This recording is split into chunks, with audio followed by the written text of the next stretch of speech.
Israel regresa de Babilonia después de 70 años, hay varias andanadas de regresos para poder reconstruir el templo de Jehová que había sido destruido, el famoso templo de Salomón.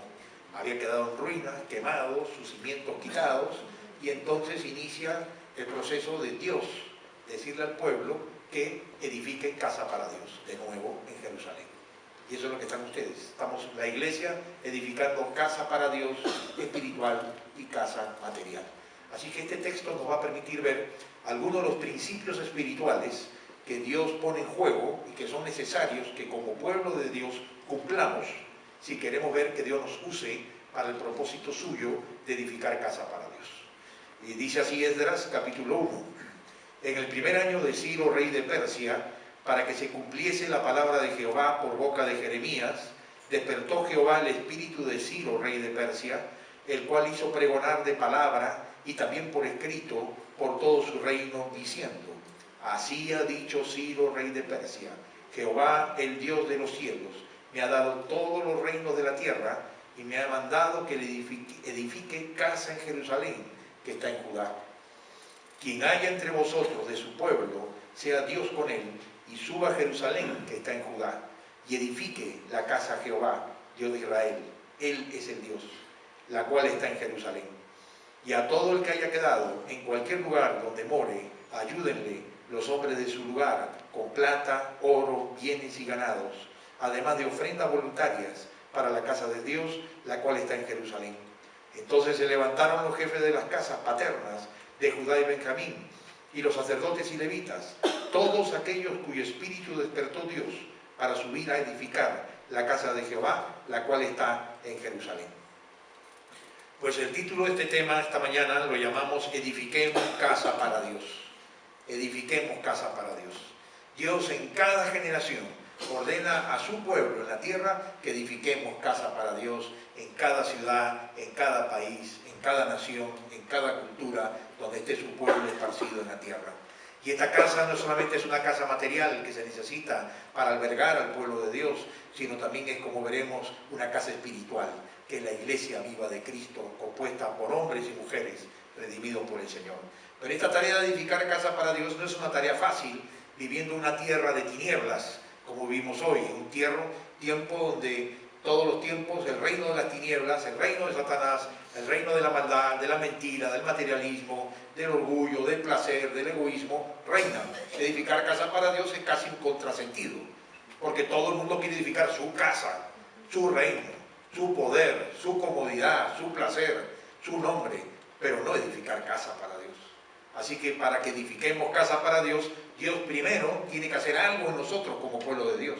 Tiene que cambiar nuestras mentes y corazones para que podamos ser útiles y no estorbos en el proceso de construcción de esta casa para Dios. Y por eso este pasaje está aquí, creo, ha quedado para testimonio de todas las generaciones, porque nos enseñan estos principios.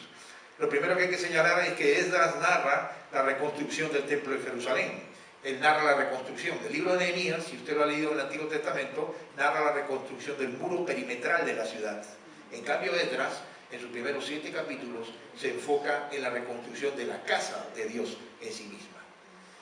Y permítanos compartir, como hemos compartido en estos días, un poco nuestra experiencia. En estos últimos 12 años nos tocó a nuestra iglesia, en Lima, justamente estar en el proceso de construir casa para Dios, la física y la espiritual.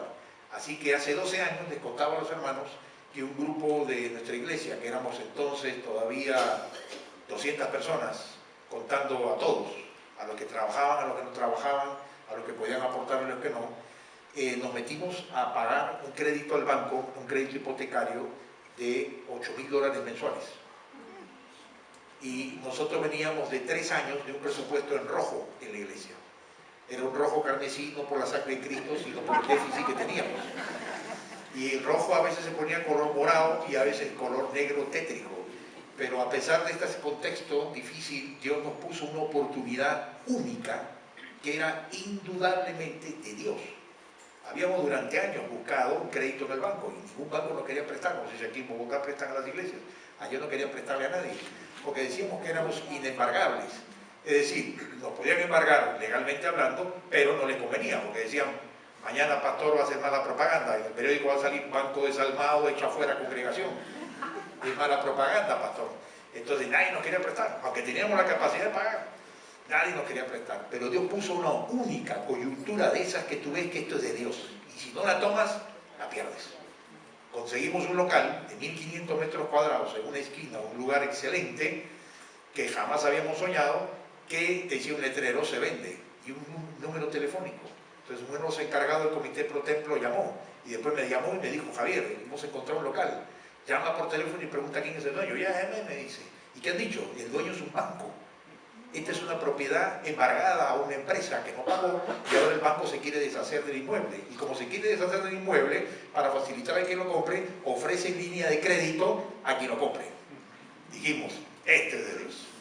Ni a hablar de la película. Así que dijimos a la iglesia, hermanos, esto es lo que Dios nos ha puesto. Y si lo ha puesto así, con esa coyuntura, esas coordenadas divinas que permiten que nos den la línea de crédito, ya que más queremos, simplemente falta que caiga el dinero del cielo, le digo. Eso tiene que venir de nosotros. Así que convocamos a la iglesia, desafiamos a la iglesia e hicimos una promesa. Teníamos que, con nombre y apellido, tener con todas las personas en un papelito puesta, de manera que sumando todos los papelitos de promesa sumaran 8.000 mensual, dólares, verdes, que es más difícil. Y entonces hicimos la primera conteo y no llegamos. Y dijimos, hermano, ¿hemos aprobado por unanimidad o no la compra? Amén. Muy bien, entonces pasamos de nuevo los papelitos, porque este no vale. No llegamos a 8.000. Y pasamos de nuevo papelitos. Y ahora todos suman su promesa de fe. Y ahí sí pasamos de más de 8.000. 130 personas. Más de $8.000 mensuales.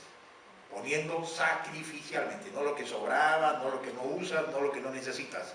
De lo que necesitas. De lo que te cuesta. Porque como dice un pastor, amigo mío, decía, aprende a dar hasta que te duela y sigue dando hasta que te deje de doler. Esa es la generosidad. Hasta que te deje de doler. Y empezamos hace 12 años. Bueno, quiero decirles que hemos pasado de todo. Momentos críticos, momentos gloriosos, momentos difíciles. A veces la junta administrativa nos reunimos y decíamos, pastor, faltan $1.500. Y oramos, Señor, no los tenemos. Y íbamos el domingo al culto, hermano, faltan 1.500 para pagar esto, que el Señor provea. Dios toque corazones y Dios toque bolsillos. Y ¡pum!, caían los 1.500. Un mes. A ver, los matemáticos, 12 años a 12 meses cada año, ¿cuántos meses son? 144 meses.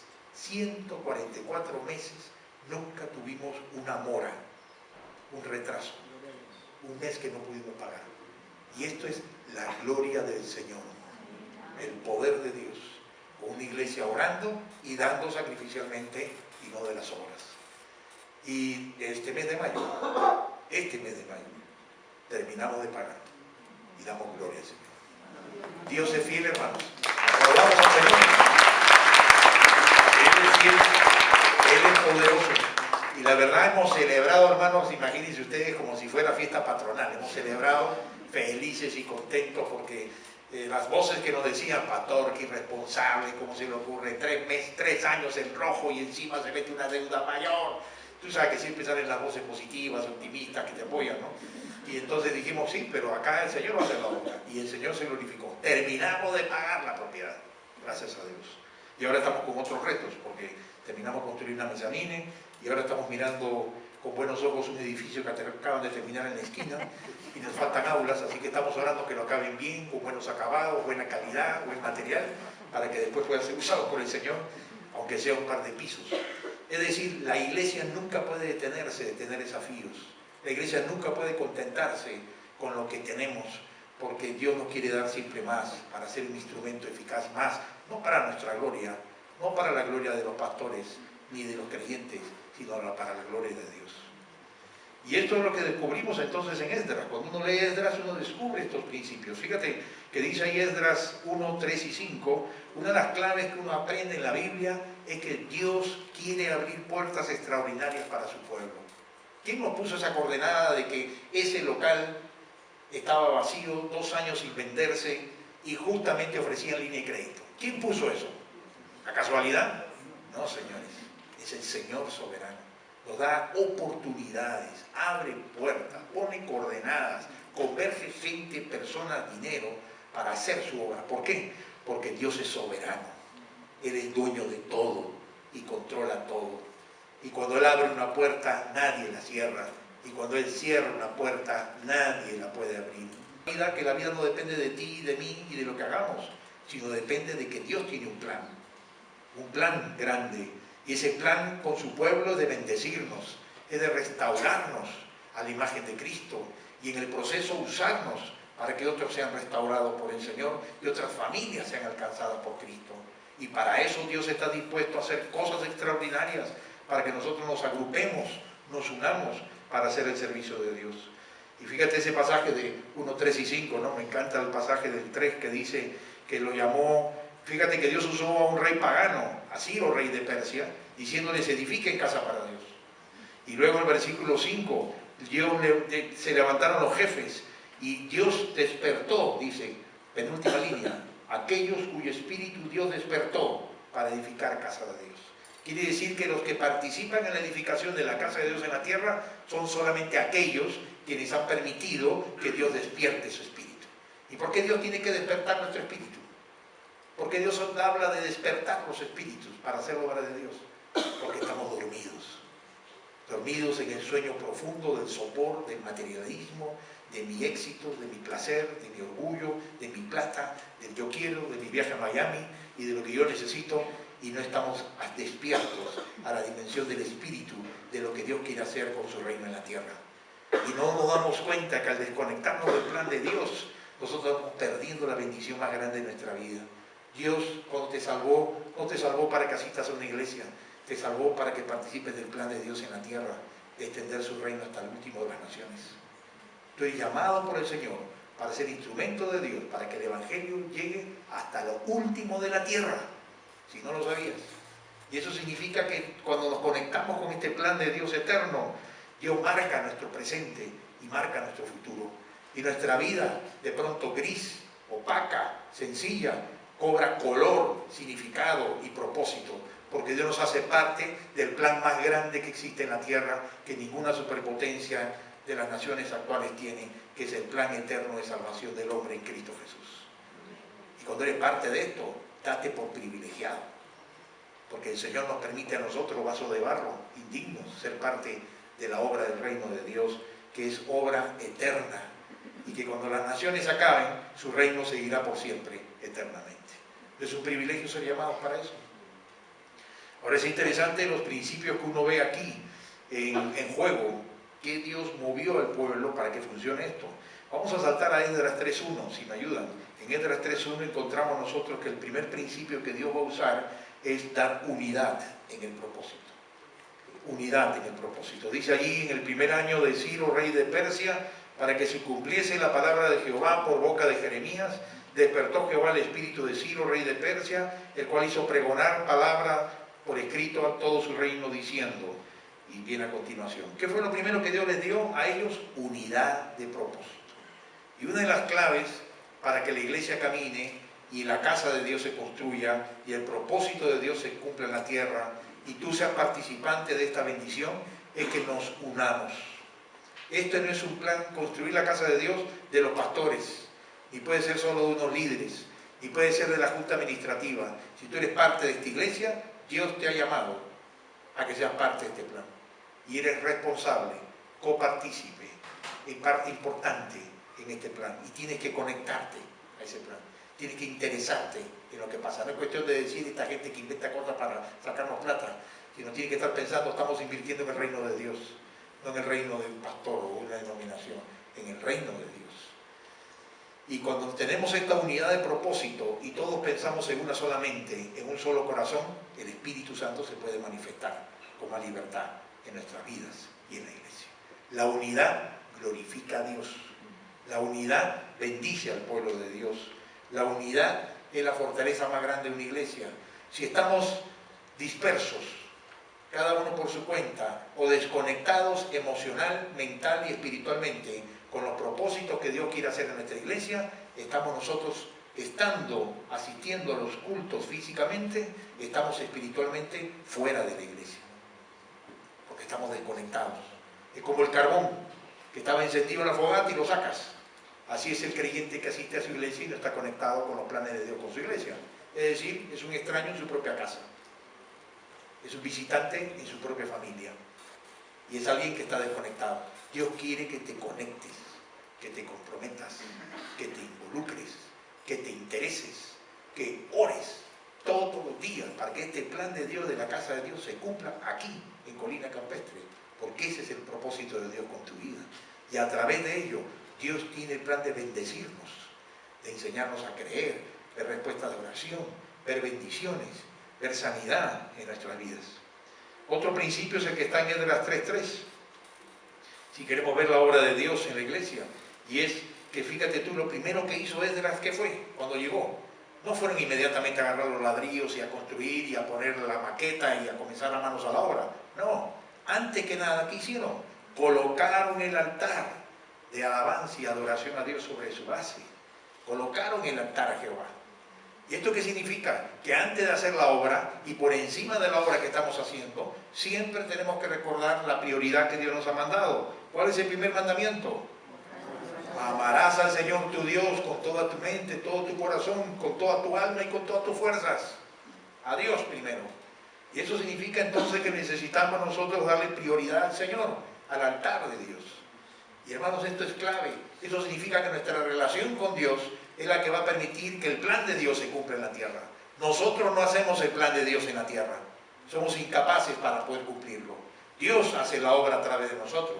Pero para que Él la haga, necesitamos nosotros tener las manos en oración levantadas al cielo, permanentemente. Y cuando en el altar de nuestra casa, de nuestro corazón y de nuestra relación con Dios, tu prioridad es tu relación con Dios, y sabes que de la relación con Dios, Dios te trae la paz, te trae el gozo, te trae el significado, te trae el sentido de valor, y te trae a ti el propósito de Dios para tu vida, entonces uno adora y alaba a Dios, no importa las pruebas que pases. Por eso es que cuando hayan dificultades y se acaba el presupuesto para cumplir las metas, que va a pasar muchas veces en el camino como nos pasó a nosotros, ¿qué es lo que hay que hacer? Levantar altar al Señor y decir, Señor, te necesitamos, manifiéstate, y Dios se manifestará. Cuando nos faltan líderes y personas comprometidas en la iglesia para hacer la obra, como muchas veces nos falta, porque mucha es la mies y pocos los obreros, ¿qué hay que hacer? Levantar altar para el Señor y decirle, Señor, levanta obreros, hombres y mujeres, jóvenes y adultos, que se comprometan con tu servicio y pasemos de espectadores a servidores comprometidos. Cuando encontramos luchas y dificultades afuera, con la ley, con la legislación, los trámites, hay que levantar altar, abre puertas, Señor, allana el camino para hacer todo en la ley, pero sin estorbos. Cuando encontramos dificultades en nuestra familia, en nuestra casa, con nuestros hijos, ¿qué tenemos que hacer? En lugar de quejarnos y alejarnos de la iglesia, es al contrario, venir y más que nunca fortalecer el altar de nuestra relación con Dios. Porque Dios es un Dios que todo el que confía en Él, dice la palabra, no será avergonzado. Porque Dios es fiel y poderoso y nunca abandona a sus hijos. Y cuando tú amas al Señor y el Señor se muestra con tu amor, Él obra con poder. Así que otra de las claves es mantengamos la prioridad espiritual de la oración.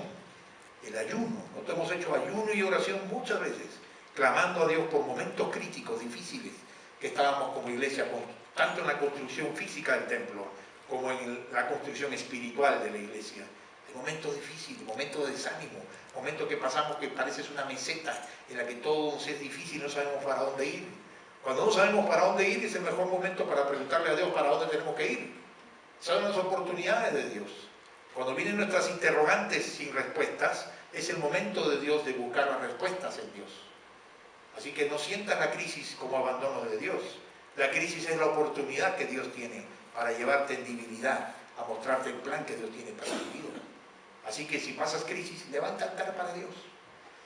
Otra cosa que hicieron, fíjate, Esdras 2:6-8, dice ahí, algunos de los jefes de casas paternas, cuando vinieron a la casa de Jehová, que estaba en Jerusalén, hicieron ofrendas voluntarias para la casa de Dios, para reedificarla en su sitio. Participar con lo que Dios nos ha dado, todos debemos participar. Hay personas que dicen, pastor, no, yo no soy millonario, no tengo plata como otros hermanos, tampoco tengo trabajo, yo tengo con las justas. Bueno, de eso puedes dar, porque la Biblia nos dice que Dios no mira cuánto das, sino Dios mira con qué sacrificio das. ¿Te acuerdas de la ofrenda de la viuda que Jesús alabó? La ofrenda de la viuda. La viuda, en esa época la viuda no tenía ni AFP, ni administrador del fondo de pensiones, ni pensiones del Estado, y si las tenía tampoco era mucho. Pero en esa época no había nada. Se moría el hombre que sostenía la casa y la viuda literalmente se quedó material y emocional. Y entonces allí te enseña una persona que no tenía nada de ingresos y sin embargo da una moneda. Y el Señor dice, esta mujer dio más que todo lo demás que vertían todas las monedas de su bolsa en cantidades en el plato de la ofrenda. ¿Por qué? Porque ella dio de lo que necesitaba, no de lo que le sobraba. Dios ama al dador alegre, porque Dios con esto nos enseña a nosotros a amar a Dios, no solo con palabras, sino con la práctica. Y una manera de amar es dando al Señor de los tesoros que nos da, pequeños o muchos. Tu ofrenda es digna porque la damos de corazón. Aprendamos a ser fieles diezmadores, fieles ofrendantes, fieles en dar para Dios, porque cuando no lo hacemos nos convertimos en adoradores de Mamón, que es el Dios del dinero. Pues o tú manejas el dinero o el dinero termina manejándote a ti. El problema no es cuánto dinero tienes, sino cuánto el dinero te tiene a ti atrapado.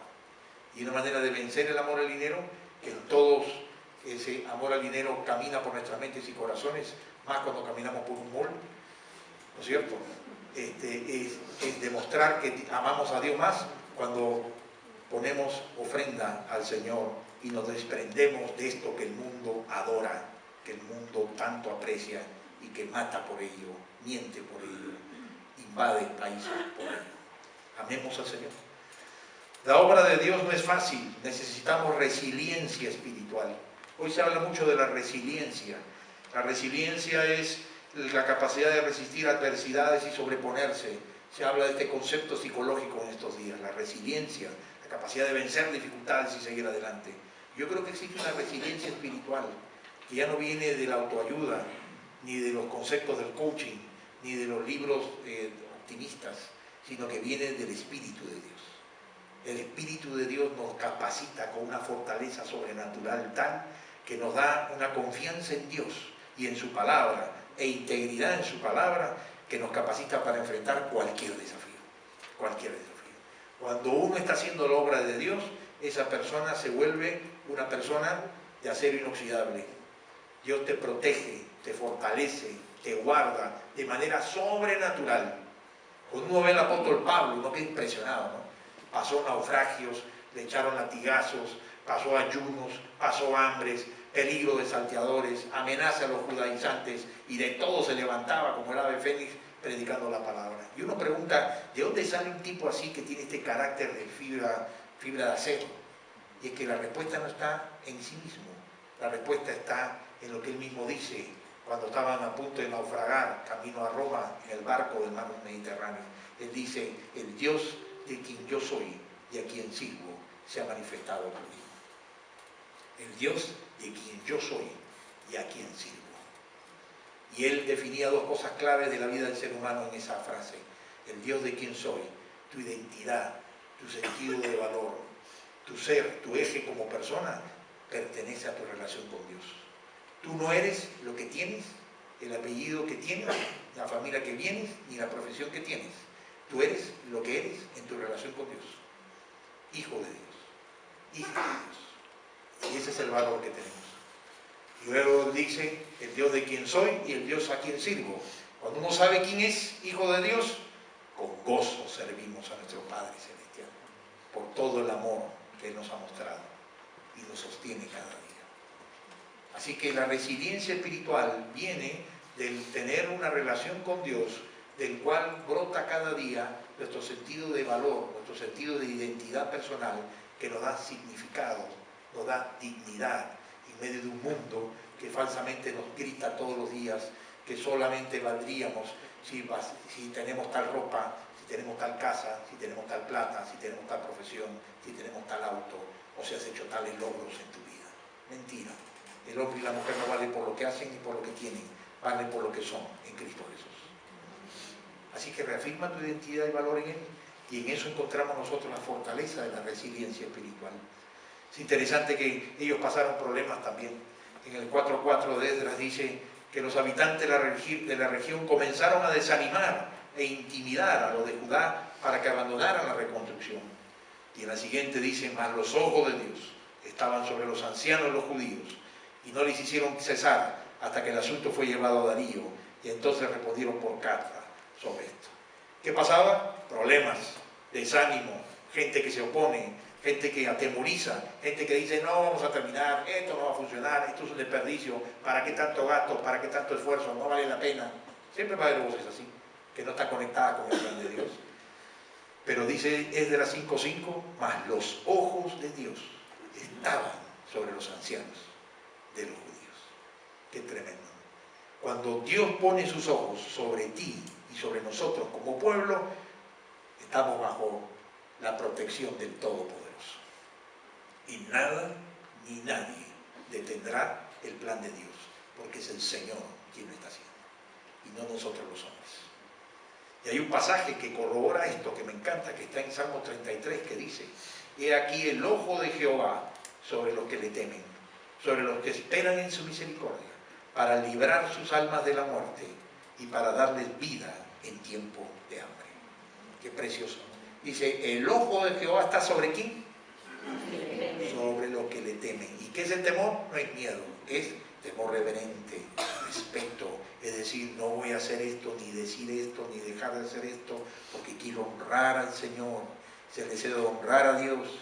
Y entonces cuando uno tiene esa actitud de honrar a Dios, Dios muestra misericordia y libra nuestras almas de la muerte y da vida en tiempo de hambre. En tiempo de necesidad, Dios nos va a mostrar. Y lo último, punto 4, hacemos una construcción con propósitos eternos. Es decir, cuando Dios nos llama a construir su casa, construimos siempre dos casas. La construcción espiritual, que es la iglesia, la comunidad de personas, hombres y mujeres y niños, y la construcción material del templo, que los alberga para que sea esto una base, plataforma estratégica para la extensión del reino de Dios. El edificio, nunca olvidemos, es solo un medio para alcanzar propósitos eternos. El edificio no es el fin de la iglesia, es un medio para alcanzar los fines de la iglesia. Hay que tenerlo muy claro. Porque hay gente que dice, no, las iglesias se dedican ahora a construir edificios, han olvidado el amor de Dios, la obra de Dios, la tarea misionera. No, los edificios son la base estratégica, la base material que necesitamos, la infraestructura que se necesita para tener clases, aulas, enseñar a niños, adultos, jóvenes, familias. Si no, ¿dónde los enseñamos? En la calle. Se necesita. Mientras estamos acá en la tierra, necesitamos un edificio material. Así que no hay que espiritualizar las cosas. Los que más se espiritualizan son los que menos aportan. Porque el que está dando sabe por qué da. Pero lo cierto es que cuando nosotros vemos esto, nos damos cuenta que el edificio es solo un medio para alcanzar ¿qué? ¿Para qué será este edificio? Que Dios lo permita que lo terminen, que permita que compren la propiedad allá, que compren la guardería, que se mude la guardería, y oremos por todo para que el Señor extienda este templo en los próximos años. Que Dios les dé 1000 metros cuadrados aquí, quiera Dios. ¿Por qué no? Para Dios todo es posible. Lo que para el hombre es imposible, para Dios es posible. Pero lo cierto es que ¿para qué es eso? No para tener un local cómodo, bonito, que presentar, no. Es para que el edificio sea aquí un lugar donde familias, cientos de familias en la colina campestre sean salvadas por el Señor. Donde jóvenes se consagren a Cristo. Donde niños conozcan la palabra de Dios. Donde sus hijos y sus nietos a futuro crezcan escuchando la palabra de Dios en la escuela dominicana. Donde se formen hogares en Cristo. Que cuando allá acá todos nosotros hayamos partido la presencia de Dios, este lugar siga siendo centro de predicación del Evangelio de Jesucristo hasta su segunda venida. Que este sea un centro de misiones para llevar el Evangelio hasta lo último en la tierra. Que sea casa de misericordia para los pobres y necesitados y desamparados de Bogotá. Que sea refugio para los afligidos. Que sea lugar de consejería para los necesitados. Que sea un lugar donde el Evangelio de Cristo brille y el amor de Dios se manifieste. No vale la pena tener un lugar así en la tierra y arrancarle al reino de las tinieblas unos metros para poner el reino de Dios en la tierra. Vale la pena, hermanos. Así que están haciendo una tarea preciosa, una tarea para la gloria de Dios. Fíjense en el último versículo, cuando inauguraron el templo, fíjate que hicieron. Y cantaban, alabando y dando gracias a Jehová, diciendo, porque Él es bueno, porque para siempre su misericordia sobre Israel. La casa de Dios se construye para la gloria de Dios, no para la gloria de nadie en la tierra, sino para la gloria del Señor Jesucristo. Han empezado una tarea preciosa, están en medio de la batalla, 20 años nada más es el prólogo de lo que ha de venir, lo mejor está por delante. Que se llenen de fe, de desafíos, y esparzan su visión para todo lo que Dios quiera hacer a través de ustedes. pero Dios va a usarlos a ustedes, los que están aquí esta mañana, no a otros, a ti. Y para terminar, ¿qué les parece si tomamos un compromiso con el Señor y nos conectamos con el plan de Dios aquí, cada uno? Si no has estado tan conectado, ¿qué te parece si oramos? Decimos, Señor, me comprometo a alabarte, a altar con Dios y a construir la casa de Dios. Vamos a cerrar los ojos y orar juntos. Padre bendito, gracias porque tú nos enseñas en tu palabra que nos llamas a comprometernos con tu plan de edificar casa en la tierra.